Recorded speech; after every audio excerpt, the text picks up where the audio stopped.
시청자 여러분 안녕하십니까? 지난 9일 국민기초생활보장법 개정안을 비롯한 이른바 송파 세모녀 방지법이 국회 본회의를 통과했습니다. 이번 법안은 기초생활수급자 선정과 관련해서 부양 의무자 기준을 완화하고 급여 체계를 맞춤형으로 개편하는 내용입니다. 현재 최저생계비 이하로 살아가는 절대빈곤층은 410만 명으로 실제로 이 정부 지원을 받고 있는 기초생활수급자는 반면에 131만 명에 불과한 실정입니다. 오늘 포커스 경남에서는 이번에 국회를 통과한 기초생활보장법 개정안의 내용과 그 실효성을 짚어보고 또 겨울철 절대빈곤층의 복지 사각지대를 없애기 위해서 어떤 노력이 필요한지 토론하겠습니다. 자, 그럼 오늘 토론을 함께해 주실 분들 소개해드리겠습니다. 경남대학교 사회복지학과 현혜성 교수 나오셨습니다. 반갑습니다. 누리빈곤문제연구소 서병수 소장 나오셨습니다. 네, 안녕하십니까. 경남 종합사회복지관 정민화 부관장 나오셨습니다. 안녕하십니까.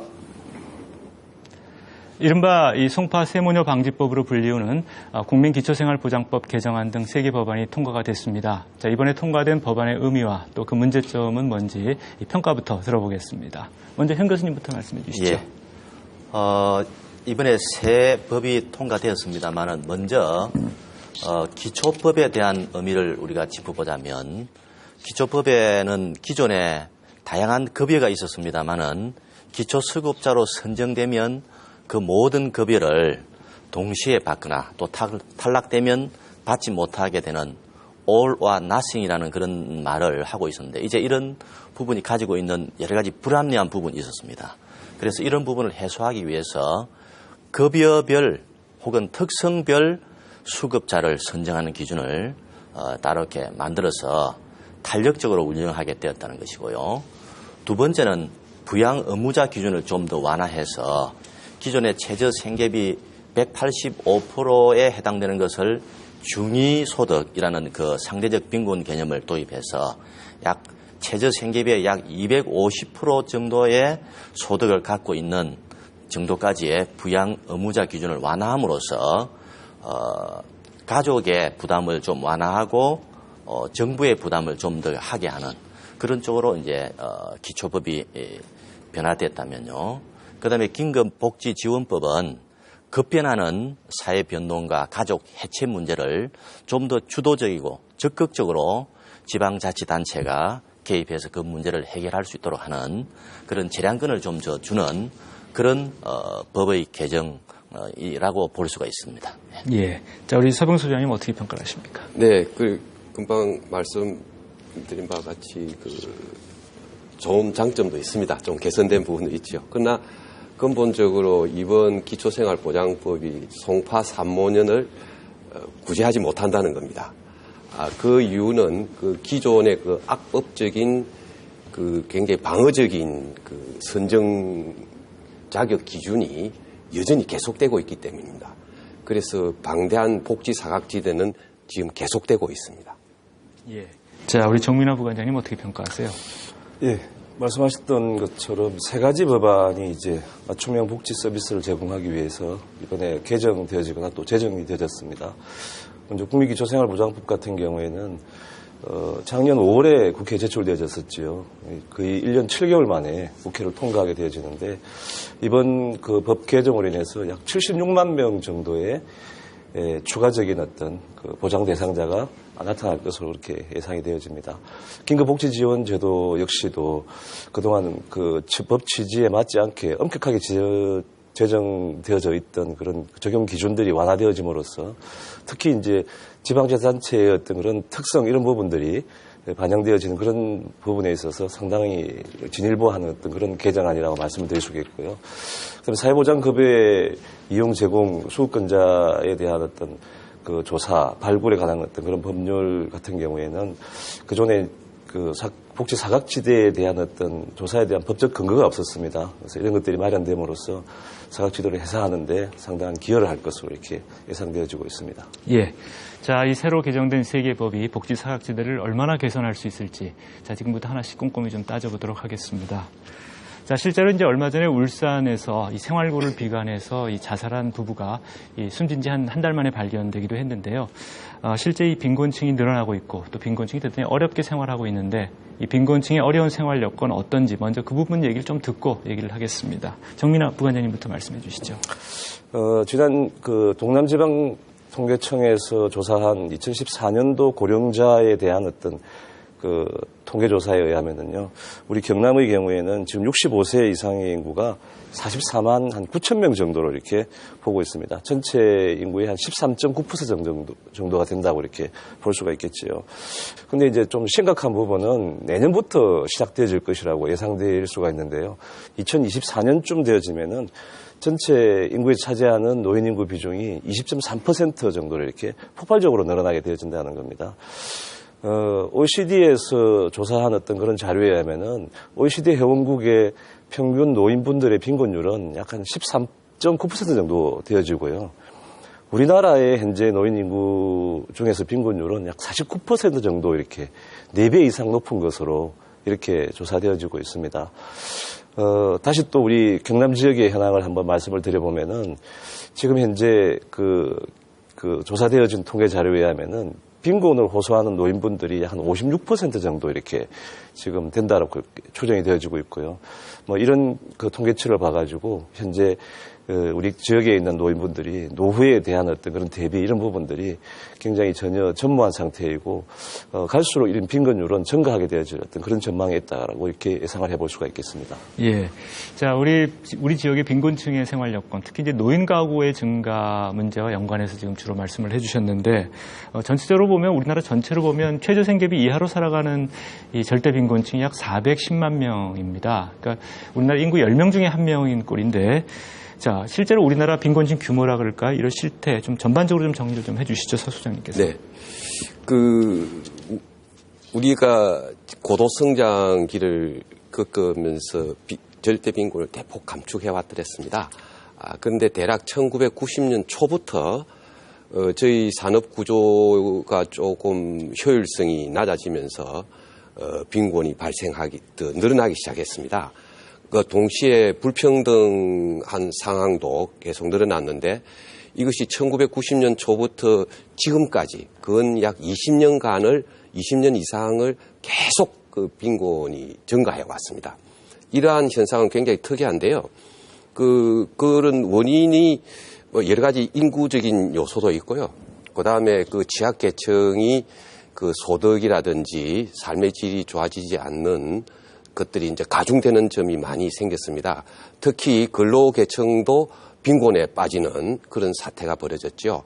그래서 노인, 장애인, 한부모 등 취약계층하고 거기에 이제 새로운 근로빈곤이 생겨서 빈곤율이 계속 높아졌는데요. 2012년 현재 절대빈곤, 그러니까 우리가 1인당 한 60만 원은 써야 생존할 수 있다는 기준이 있는데 60만 원 1인 기준 60만 원 모자라는 절대 빈곤이 전체 인구로는 약 11.1%입니다. 여기서 그래서 11.1%면 대략 555만 명이죠. 5천만 명 인구를 잡으면은. 근데 국가에서 이제 결국 지원해 줘서 이 빈곤율이 떨어지는데 곧 떨어지는 것이 한 2%포인트밖에 안 떨어집니다. 약 100만 명이 줄어들어서 여전히 450만 명은 여전히 빈곤한 처지에 있습니다. 이거 450만 명이 금방 말씀하셨듯이 거의 10명에 1명 꼴이죠. 그런데 이것을 좀 더 심각하게 봐야 될 거는 아까 최저 생계비가 60만 원 정도는 이 적정한 수준이 아니거든요. 그럼 적정한 수준을 어느 정도 보느냐 하면 지금 유럽 같은 데서는 중위소득의 60%로 봅니다. 그런데 좀 과하니까 저희들은 중위소득의 50%로 보더라도 빈곤율이 16%가 넘습니다. 그래서 815만 명입니다. 이 말은 뭐냐면은 거의 1,000만 명에 육박하는 빈곤계층이 우리나라에는 있다. 이렇게 이야기를 할 수 있습니다. 자, 우리나라의 빈곤 계층의 규모가 생각보다 크다. 또 그리고 뭐 전통적인 취약계층뿐만 아니라 근로빈곤도 늘고 있고 또 이 정부 정책에도 불구하고 빈곤층 규모가 줄고 있지 않다라는 점을 특히 강조를 해주셨는데 결국 이 정부 정책에도 불구하고 빈곤층이 줄지 않고 있다라는 게 결국 사각지대 문제가 아닌가 싶습니다. 실제로 이 송파 세모녀 사건이 이번에 기초생활보장제도의 사각지대를 없애는 어떤 계기가 돼야 된다 이런 얘기가 많았는데 자, 우리 사회의 경우 실제 사각지대에 방치된 빈곤층이 얼마나 됩니까, 선 교수님? 아까 이제 우리 서병수 소장님도 말씀하셨는데 이 빈곤의 문제를 우리가 어떻게 개념 규정하느냐에 따라서 빈곤의 그 범위에 들어오는 숫자가 조금씩 달라질 수 있다고 봅니다. 예컨대 절대 빈곤으로 볼 것이냐, 상대 빈곤으로 볼 것이냐, 그런 점에서 본다면 이 빈곤의 개념 그리고 그 개념에 따라서 어떻게 측정하느냐에 따라서 약간의 그 변동이 있다고 봅니다. 2013년도 한국보건사회연구원에서 조사한 그 통계 발표한 그 절대 빈곤율은 우리나라에 공식적으로 7.6%로 잡히고 있습니다. 7.6%는 약 380명으로 나와 있고요. 그 중에서 기초수급자 비율이 2.6%로 되어 있습니다. 그러니까 130만 명이죠. 그래서 거기서 뺀 것은 결국은 비수급 빈곤층으로 해서 5%입니다. 이 5%는 250만 명으로 잡고 있죠. 그래서 이 250만 명이 공식적인 한국보건사회연구원에서 2013년도에 2013 빈곤 통계 연보에서 나와 있는 숫자입니다. 아무래도 이 부분은 좀 더 적극적으로 빈곤을 또 현실적으로 분석한 우리 서병수 소장님하고는 조금 차이가 나겠습니다만 아마 이 부분은 정부의 통계다 보니까 좀 보수적으로 잡은 면이 아니겠습니까? 그래서 문제는 이와 같은 적어도 250만 명에서 300만 정도 이상이 되는 비수급 빈곤한 사람들이 절대 빈곤에 있는데 이 사람들이 왜 혜택을 받지 못하느냐. 그것은 결국은 부양 의무자 기준이나 혹은 재산의 소득 인정 기준에서 아마도 탈락했을 것이다 라고 보는 거죠. 그래서 이번에 국민기초생활보장법을 개정한 이유도 이런 데 초점이 있고요. 그러나 더 큰 문제는 조금 전에 우리 소장님께서 말씀하시다시피 이와 같은 절대 빈곤 계층이 사회 변동으로 인해서 계속 늘어나고 있다는 거죠. 직업 구조라든지 그 다음에 또 이 경제 구조라든지 또 사회 변동의 속도라든지 가족의 해체라든지 이런 걸로 인해 가지고 일을 하는 사람에도 여전히 빈곤할 수밖에 없는 그런 구조가 있고요. 또 이제 전혀 일을 하지 못함으로 인해서 실업자라든지 이런 걸로 인해서 기간제, 비정규적으로 인해서 결국은 빈곤의 문제에 직면하고 있는 사람들이 더 늘어가고 있다 하는 것이 오늘 큰 문제라고 생각합니다. 예. 자, 이 뭐 정부 통계냐 뭐 일반 통계 어떤 통계를 어떤 기준으로 잡느냐에 따라서 빈곤층 규모는 좀 달라질 수 있습니다만 지금 말씀하신 것 따르면 이 정부 공식 통계를 갖고 해도 적어도 250만 명 내지 300만 명의 절대 빈곤층이 이 복지 사각지대에 놓여 있다. 이제 이런 말씀이세요. 자, 그래서 이번 법안도 사실은 이 복지 사각지대에 있는 250만 명의 300만 명이 혜택을 못 받는 이유가 주로 이제 부양 의무자가 있거나 부양 의무자 소득이 있기 때문에 탈락을 한 건데 그래서 이 부양 의무자 소득 기준을 4인 가족 기준 212만 원에서 404만 원으로 인상을 했습니다. 자, 그래서 이 부양 의무자 소득 기준이 뭐 복의 대폭 완화된 건데 이런 부양 의무자 소득 기준의 완화가 실제 이 사각지대 해소에 얼마나 효과가 있을 것을 우리가 좀 전망할 수 있을까요? 네. 아까 현 교수님께서 말씀하신 통계는 아마 빈곤 실태 조사 결과고요. 네. 제가 말씀드렸던 것은 바로 그 보건사회연구원의 그 통계청의 가계 동향 조사를 가지고 만든 자료입니다. 이것이 더 공식적이고 빈곤 실태 조사는 한 3, 4년마다 하는 좀 비공식적인 오히려 그런 통계입니다. 그래서 뭐 통계에 따라서 틀립니다. 지금 현재 가계금융복지조사에 의하면 또 빈곤율이 또 더 큽니다. 그거는 표본이 더 크기 때문입니다.